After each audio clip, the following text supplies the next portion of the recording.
Hello, this is Joshua at Gongs Unlimited with our second edition Songbird chime stand. And this is a special designed, custom, one-of-a-kind, Gongs Unlimited only design chime holder. And it's very unique in terms of look, use, and function. And the second edition holds any chime, Zephyr chimes, Koshi chimes, other chimes perfectly. So, to assemble, parts list first. This would be the holder and the wand, and this leaf-shaped plate is the base, and the stand is this sleek-necked shaped upright. And then there are two arms, very similar in look. One arm has holes that go all the way through it. One side of those holes has a larger circle or a countersink, and the other has embedded metal threads inside it, and the other side is flat. And then hardware, there is one small wooden dowel spacer, dowel with a hole in it, and there are just two bolts, two short bolts and two long bolts, along with the hex wrench key. That is all the hardware parts.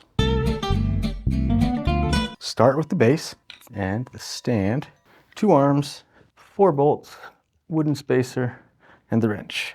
And the base, the front of the base is the tip of the shape.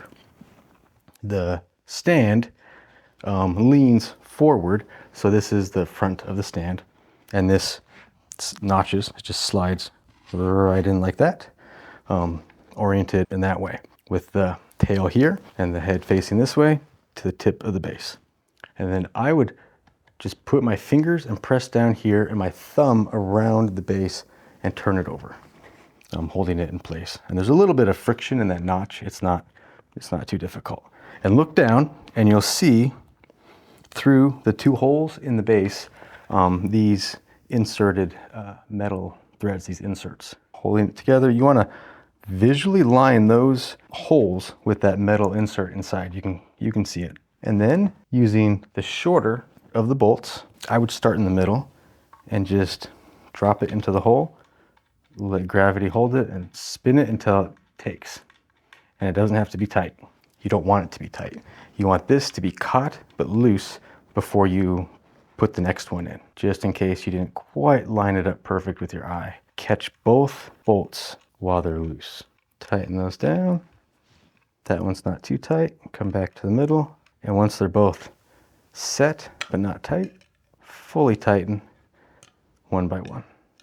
And that is the base with the stand. And now the two arms. Again, one has these metal inserts with threads, and the other has through holes. The side with the through holes would be the right side of the stand as you're facing it. So you're right, not the stand's. This side, with the larger circle of those holes facing outward. The other has those metal inserts and a blank flat. The blank flat goes to the outside, which would be your left facing the stand.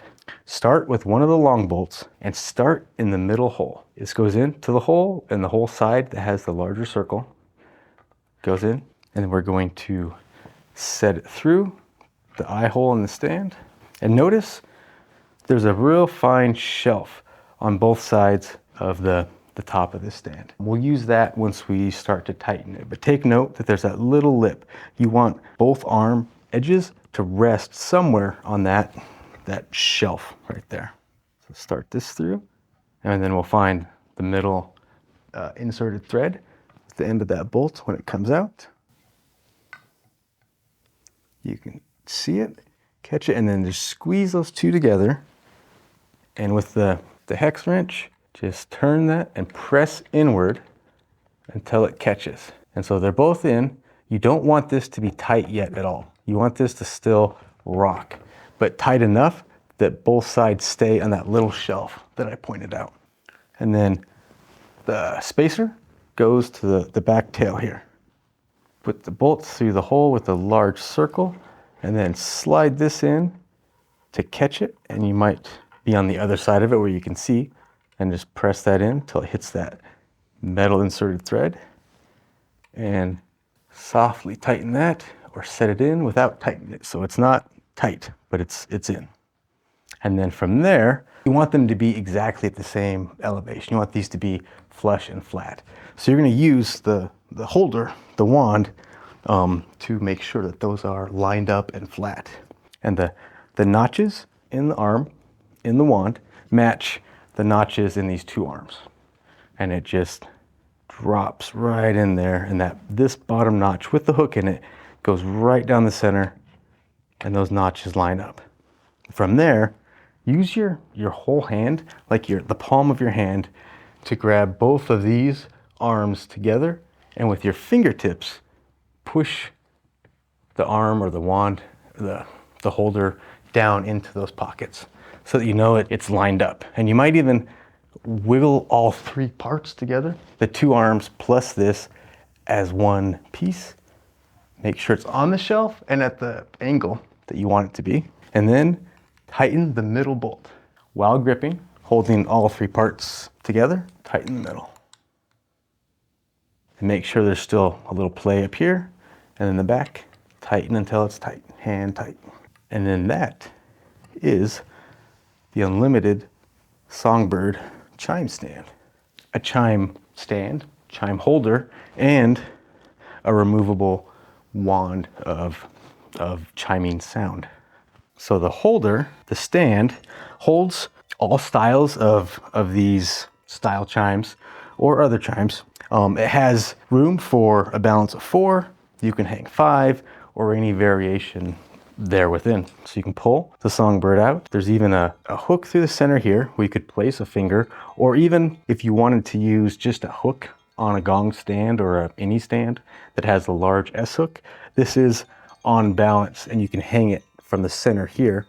And there's this curve right here that fits in your hand where there's the balance of the wand. And you can use it as a wand of all 4 chimes. And then it lands right back in the stand. And that is the unique, one-of-a-kind, custom designed, unlimited Songbird chime stand. Thank you.